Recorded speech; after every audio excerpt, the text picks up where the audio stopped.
What's going on, Abstract Sports Nation? Welcome to episode 62 of the Abstract Sports Podcast, where we bring sports back to life by looking at the game from abstract yet popular angles. Coming at you live on Facebook. As always, it's just me, your boy, Kyle Clay2K, the host. You can find me on Instagram and Twitter at Kyle Clay2K. I post a lot of things about basketball on those accounts. Well, just on the Twitter account. The Instagram account really has nothing there, but eventually that's the one I want to use as my main one. So you're going to want to get at me at Kyle Clay2K on Twitter and Instagram. And if you haven't already followed or liked or subscribed to the pages for Abstract Sports, just go look for Abstract Sports on any of your favorite outlets. You can find us there, and hopefully we give you some good news and updates from those different outlets that you like. Basically, just want to dive right in. I got some things I just want to talk about, some businessy things, some things that are not really related to sports, and then we'll jump into some basketball, some NCAA, and some NFL. So let's just go ahead and get this thing going.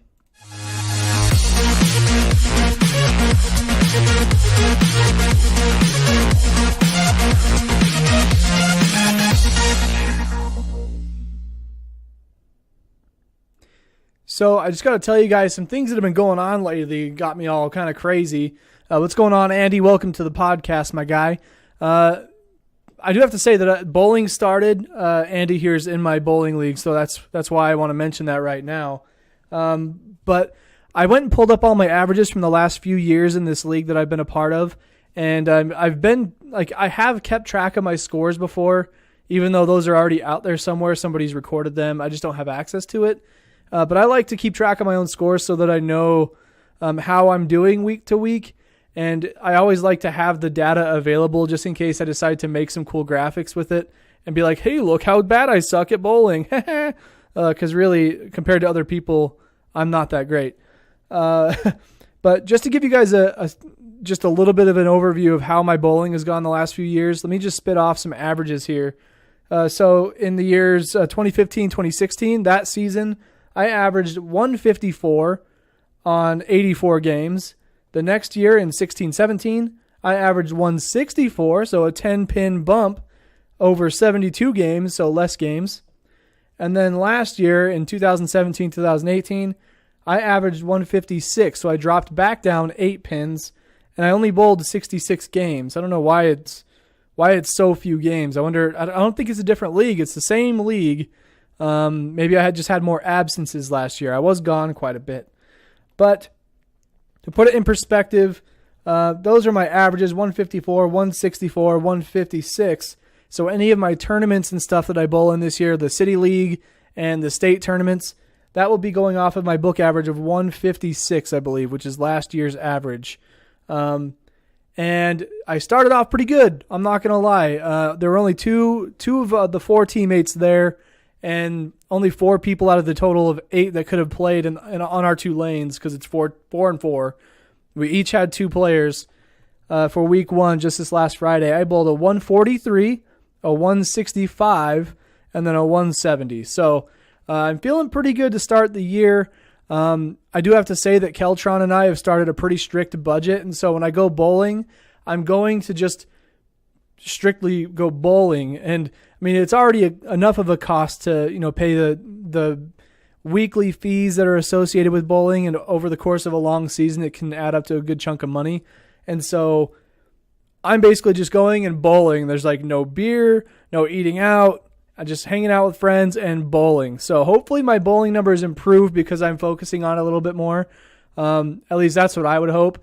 So we'll just have to see what happens, and I'll just report back as things happen. So, but along with, bowling starting, there's just been some weird things going on in life. I'm not going to lie. For example, one of the things that happened within the last week, I believe, is this Eminem beef that's going on. I'm a big Eminem fan, and I grew up listening to him, and along with a whole bunch of other hip-hop artists. But Eminem is just a unique talent, and I think that everybody could take a page out of his book in what it means to work hard for what you get. This dude, he thinks in rhymes, and it's impressive to me. Well, apparently this other rapper named MGK, which stands for Machine Gun Kelly, he had mentioned Eminem's daughter in a song, right? And that's just a bad idea because Eminem, he's not the guy that you mess with in the hip hop world. If you get on his bad side, he will destroy you. I mean, he came up because he was a significant battle rapper back in the 90s. Like, that's how he got discovered by Dr. Dre. So he knows how to think pretty quickly, and when he's not just like freestyling something like that, he can write down something that could destroy your career. So he came out with an album. Eminem came out with an album, and the first song on the album is called The Ringer. And he basically just tears apart what is the hip-hop game right now and talks about how it's so terrible, but he mainly aimed it at Machine Gun Kelly. And Machine Gun Kelly responded 2 days later with his own diss track against Eminem. And that's when like things really get messy, because Eminem came back like maybe less than a week later, a few days later, and dude, if you're a big Eminem fan, you've got to follow this beef. Go listen to Eminem's newest album. It's called Kamikaze. It's on Spotify. It is kind of insensitive. It's very raunchy. I don't know how else to put it, but it's Eminem. So what do you expect? I mean, the dude is an artist with words, and that's the best way I can describe it. It is offensive to some people, and if that's not for you, don't listen to it. But listen to The Ringer first.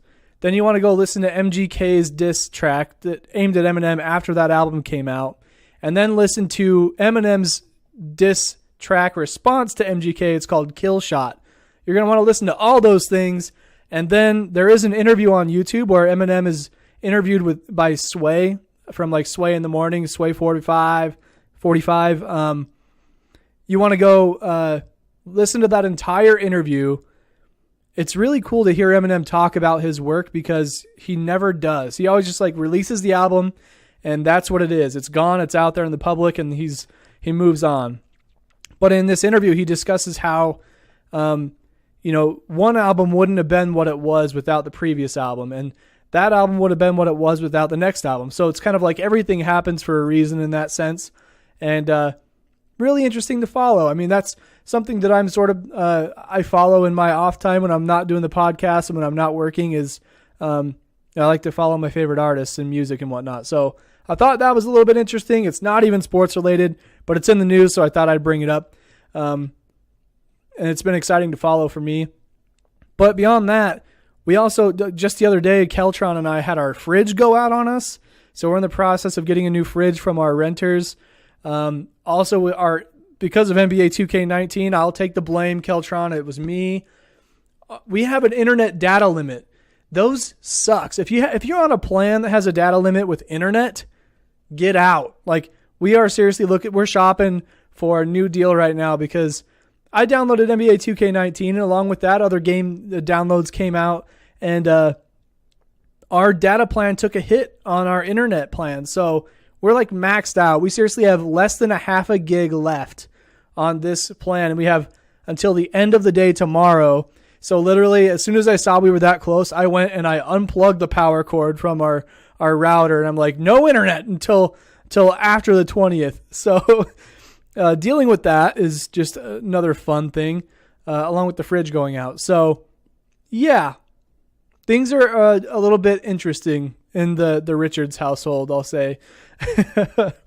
So the first item of business I want to talk about has to do with a little bit of basketball. So, some news that came out today. Elton Brand, that probably sounds like a pretty familiar name. He played basketball for a long time. He was very good. He's a big guy. He is now taking over as the GM for the 76ers.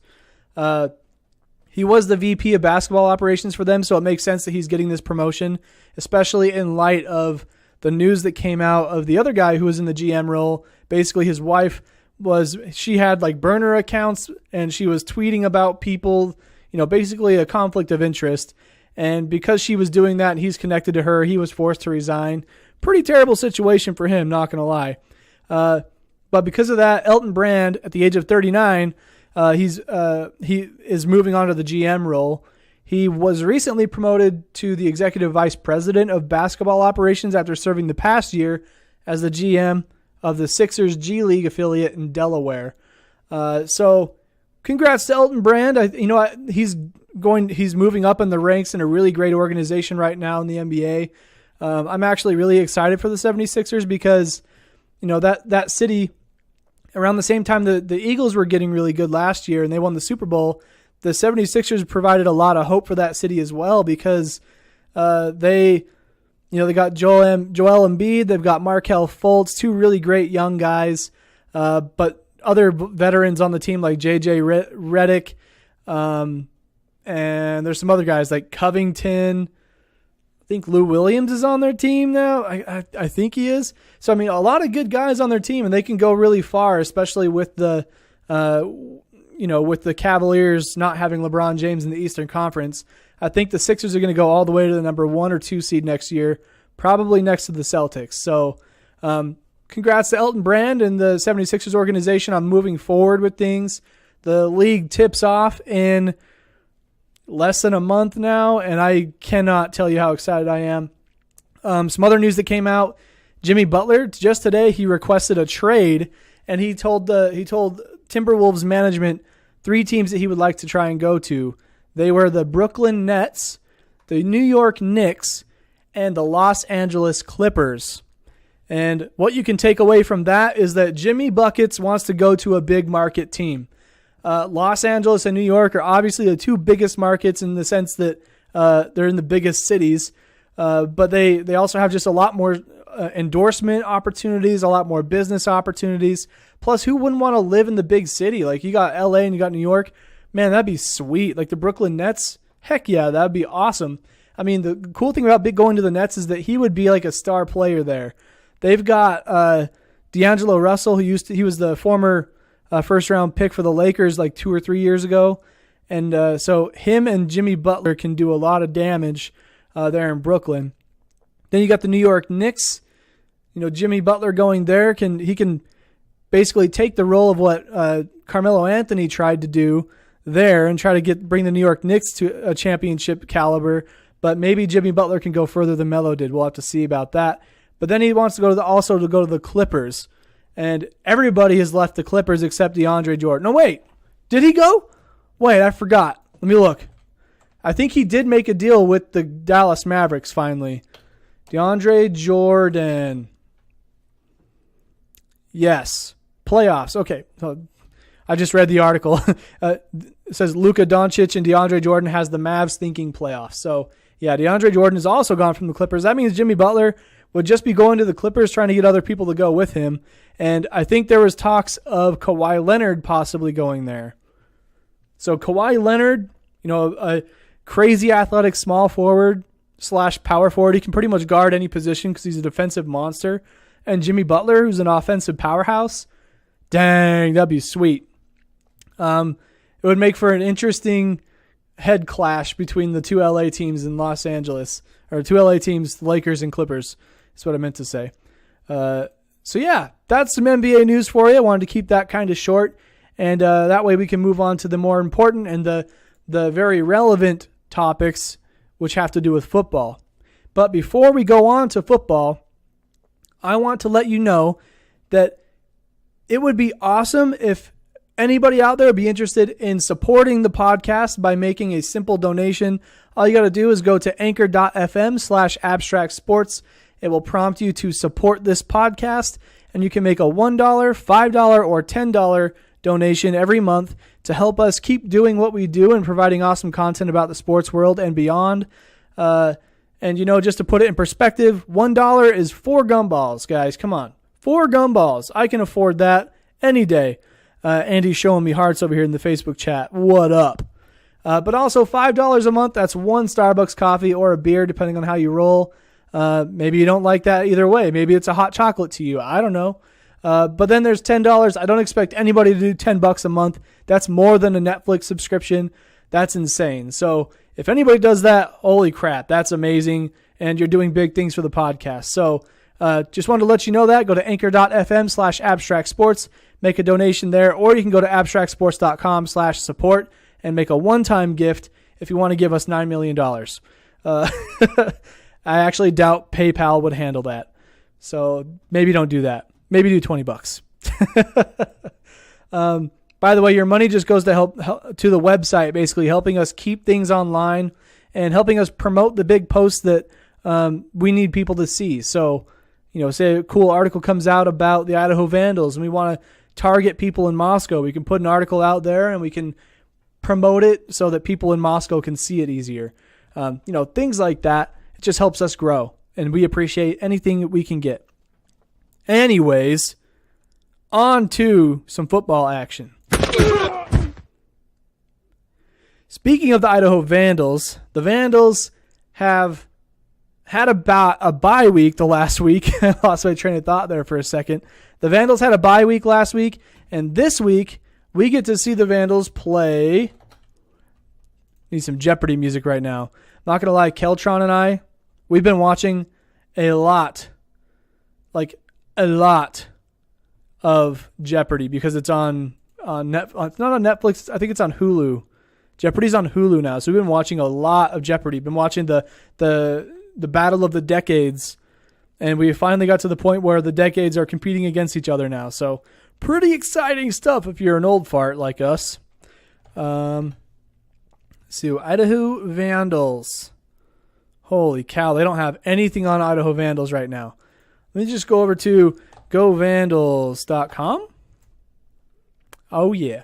This is a beautiful site, by the way, govandals.com. Shout out to the people who made it. Not sure who that was, but So let's see. We play. Oh, that's right. We play UC Davis in Davis, California. And that is Saturday, September 22nd at 4 p.m. Pacific time. So that'd be 5 p.m. Mountain time and 7 p.m. Eastern time. That day, actually, that Saturday, I'm going to be going to what's called the Emotion Bowl. I've talked about this in the past with Micah Rowave when he's been on the show. But there's in District 91 here in Idaho Falls, between Idaho Falls High School and Skyline Grizzlies, Idaho Falls Tigers, Skyline Grizzlies. They play each other every year in what's called the Emotion Bowl. They share a stadium together because they both don't have a field at their individual schools.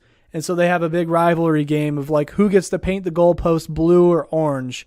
Terrible color combination because go Vandals, but So I'll be going to that game. It's at 2 p.m. Eastern time, or 2 p.m. our time, so 4 p.m. Eastern time. As soon as that's over, hopefully going to try and catch the Vandal game right after. Maybe even stream it from the football game because I have that unlimited data plan. What up? Probably do that.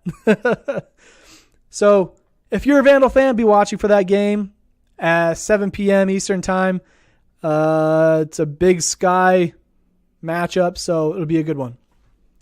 Speaking of some local teams, and when I say local, I mean, relevant to the area, an unranked BYU team beat number 6 Wisconsin this weekend. And I couldn't believe that when I saw it, but BYU beat them 24-21, and they had a chance to come back and kick a field goal to tie it towards the end of regulation, but they missed. So BYU jumps up to the number 25 spot on the rankings for the big upset. How crazy is that? I mean, I'm not a BYU fan. I have a lot of friends who are BYU fans because in this area, there's a lot of BYU goers. So my boss is ecstatic that happened. So happy for them, I guess. Some other key college football matchups you can look forward to this coming week would be I basically went through all the games that are going on Saturday, through this week, and picked the games that were had teams who are ranked going against each other. So I have number 22 Texas A&M at Alabama, which is the number 1 team. And I have to say that I would love to see Alabama get beat because they kind of remind me of the Patriots, where the Patriots are so stinking dominant, and you just want to see them go down every once in a while so somebody else can have a chance. That's how I feel about Alabama. I mean, Nick Saban runs a very good program over there, and I'm not knocking them for anything. They definitely deserve everything they've had come their way. But it's time for some new number one teams out there. Alabama just needs to get out of here. So hopefully Texas A&M, the number 22 team, can knock them off. That would make things very interesting for the college football playoff going forward. The only other ranked matchup that I could find in all the games was number 7 Stanford and number 20 Oregon. So those are some games you're going to want to look forward to. Hopefully next time Micah's on the show, he can talk to us about his experience going to Stillwater, Oklahoma, and watching Oklahoma State beat BSU. I'm sure he'll have a lot to tell about that story. It was like a week-long vacation, so hopefully we can get him back on next week. He claims that he has to do chores after being gone for so long. I call BS, but whatever. Just kidding, Micah. We'll see you next time. So, that's all I've got for college football. Let's move on to a little bit of NFL. And I want to start it off, since I'm just mentioning Micah a second ago, I want to start it off by saying this.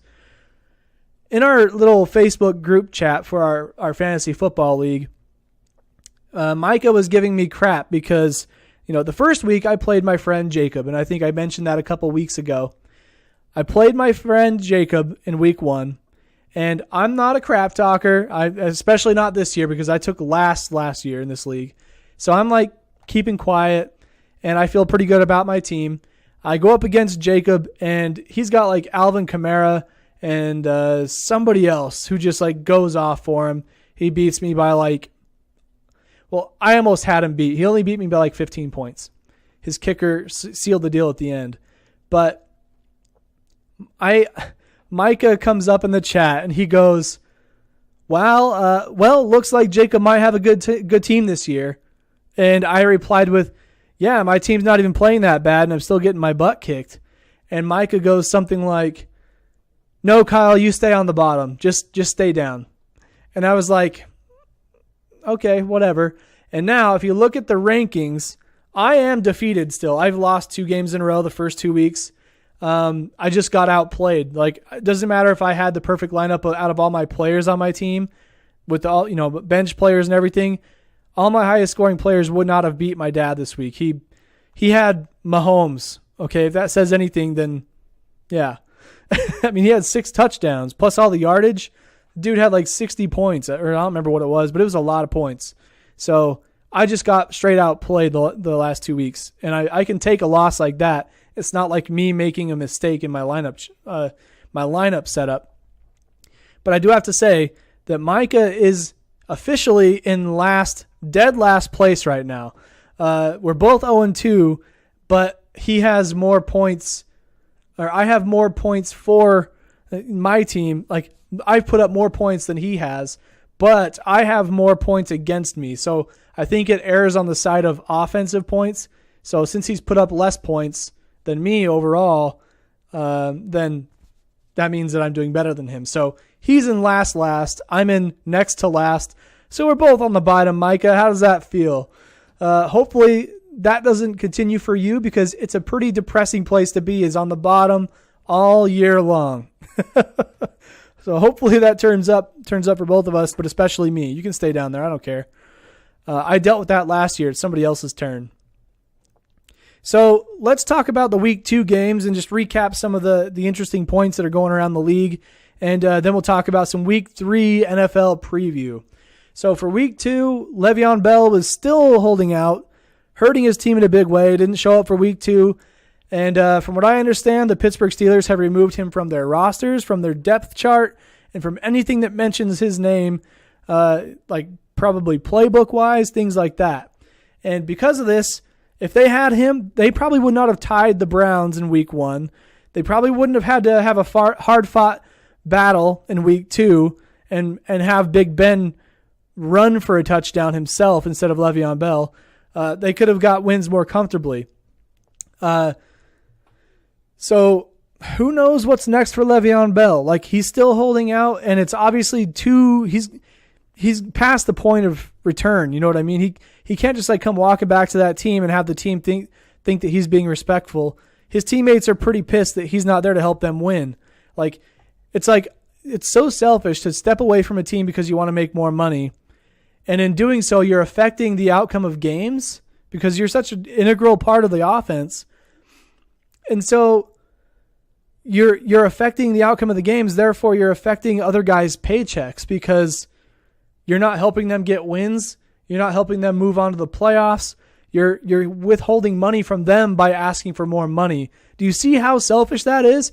I mean, I get it. You should have the right to hold out, get more money, renegotiate your contract.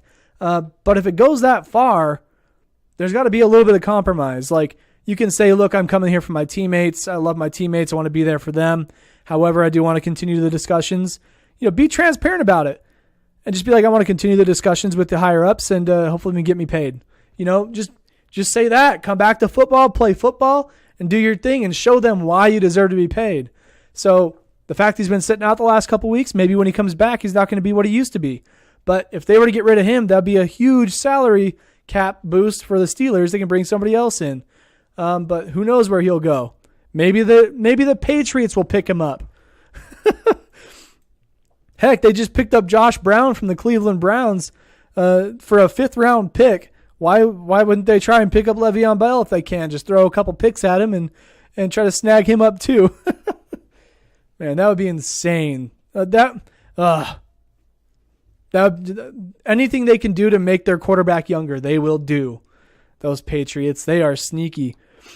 Speaking of the Steelers, though, it seems like there's even more drama going on. I watched the Browns game. Oh, wait, that's a different game.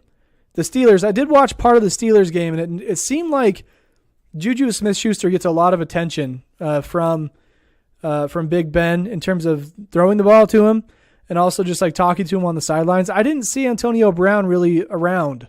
He did get some touches, but he wasn't like Juju. And I feel like that's sort of been the case this season so far. I feel like Antonio Brown feels like he's a little bit slighted.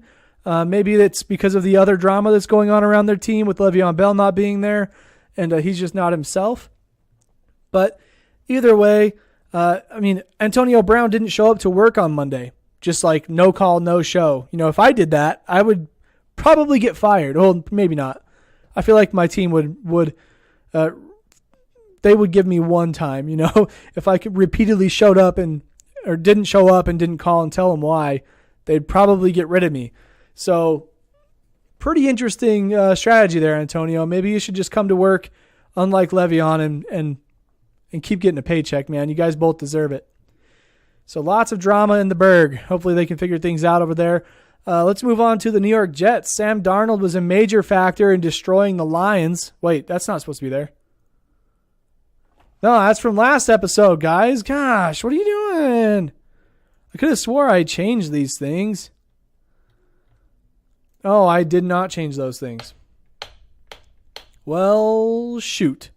So let's move on over to my trusty schedule here, and we'll look at Week 2's games.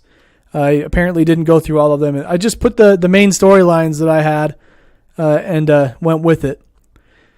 So as you can see, the Ravens got beat by the Bengals. Panthers got beat by the Falcons, and the Falcons don't even have their running back and a couple other people, so that's interesting. Andrew Luck and the Colts beat the Redskins. Texans and the Titans, that was a divisional matchup. Titans somehow got the win. I'm actually really surprised about that. Mariota didn't even play part of that game. I don't know if he even played at all. I didn't see any of the game, really. Let me just click on it. We'll see what the stats say. Derrick Henry had 56 yards, no touchdowns. Wow. Yeah, Blaine Gabbert, 117 yards and 1 touchdown. I don't know if Mariota even played. But wow, that's crazy. They had 1 touchdown come from the receiver. Well, shoot. Yeah, I don't know. Let me check out the game center here.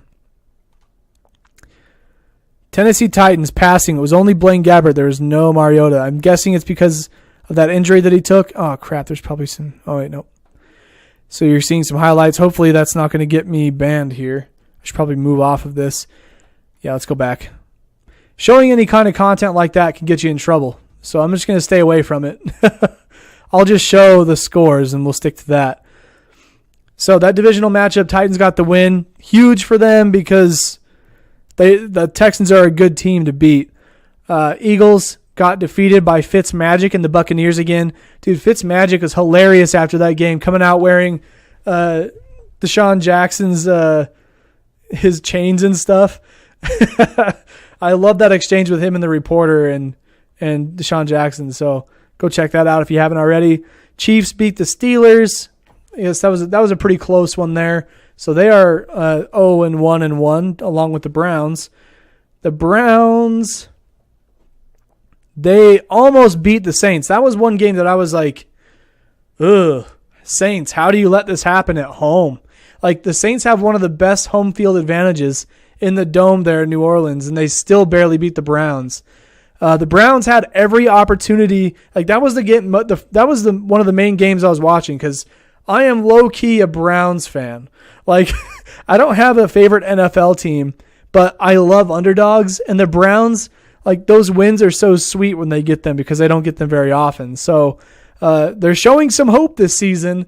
I mean, they tied with the Steelers in week 1, even though they were missing the Steelers were missing Le'Veon Bell. They still tied with the Steelers. They gave the Saints a run for their money, and in New Orleans, and that's a tough place to play on the road. So who knows? Maybe the Browns are going to get their first win. They'll be 1-1-1 after week 3. That'd be quite the record. A tie, a loss, and a win in that order. Then you had the Lions and Niners. The Lions they're struggling. I mean, it's a close loss for them. The Niners probably could have beat them even worse than they did, but it is what it is. Cardinals got shut out by the Rams, 34-0. Todd Gurley went off. Go figure. Jaguars, Patriots. Jaguars beat the Patriots. In that game, Tom Brady was livid. Like, all of their people were livid because their team was not doing their jobs. And Tom Brady was on the bench just like yelling at people like, do your bleeping job.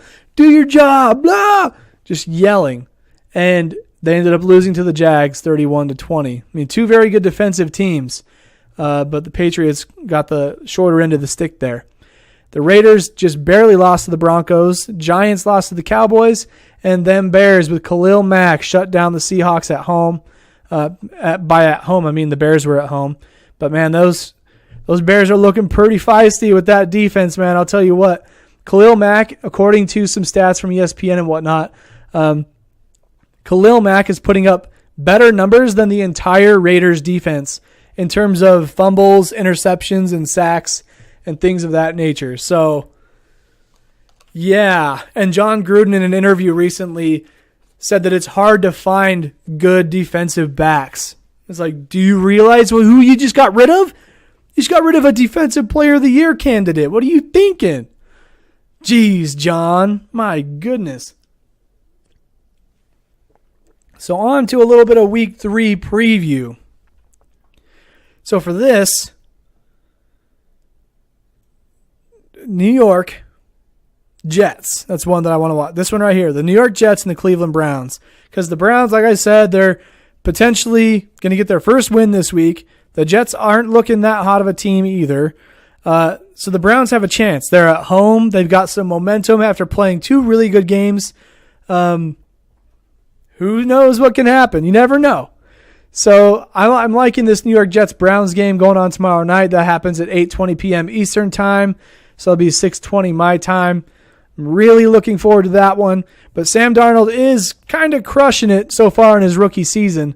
Wouldn't doubt it if he goes off again against the Browns. But the Browns have been looking pretty good overall. I mean, defensively, and they've been chucking the ball on offense. So we'll see how that goes.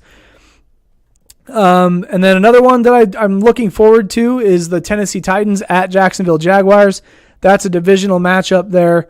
At least I'm pretty sure. Let me go double check that real quick. Just don't want to be spouting off things that are not true. You know what I'm saying? Do you know what I am saying? Yeah, Jaguars, Titans. They're both number 1 and number 2 respectively in the AFC South. Texans are on the bottom, man. That's weird to me. Deshaun Watson is just not doing what he normally does, or what we knew from his rookie season anyways. So Titans Jags, that's going to be a really good one. That's at 1 p.m. Eastern time. So a morning game. And then I have the Los Angeles Showdown. the Chargers at the Rams. And they're both in LA. It's just like who's going to have more fans there? That's the interesting thing. But it looks like a pretty even matchup. I mean, according to the league rankings, the Chargers have the third best offense, and the Rams have the seventh. And then it goes 9th and 3rd, and then 3rd and 10th, and then 12th and 13th. So it's pretty darn even. I think the Rams have the upper hand overall, but that's a game you should probably look forward to if you're a Los Angeles fanatic. Chances are that you or your family members can cheer against each other. So hopefully Todd Gurley doesn't destroy all the hopes and dreams of the Chargers fans, because that's probably what's going to happen. Because Todd Gurley is a beast. Hi, Alice. Welcome to the podcast. I'm actually just about to finish this thing up. But that does it for episode 62 of the Abstract Sports Podcast. Thanks again to everybody for tuning in and listening. Be sure to like, subscribe, follow on all the different outlets. If you're a YouTube head, you're going to want to go to YouTube and look for Abstract Sports. Subscribe to our channel. You can get the more condensed versions of our videos, and also speed things up a bit with the speed increase so you can get through them a lot quicker. Hopefully I don't talk too fast normally. Otherwise, it might be kind of hard to understand. But hey, might make it more fun, huh? So on that note, YouTube, Instagram, Twitter, Facebook, just look for Abstract Sports. Give us a like and a follow. And if you want to get involved with the blog, you want to start your own podcast, just let me know. You can email me at hello@abstractsports.com. If you would like to support the show in ways other than just being a reader, listener, or viewer, just go to abstractsports.com/support. You can make a one-time gift or go to anchor.fm/abstractsports, and you can support us with a monthly donation of $1, $5, or $10. So on that note, I want to say thank you to everybody again. I say that a lot. On that note. Thanks again for coming through. We'll see you guys next week. Have a good rest of your week, and stay happy. All right, later, guys.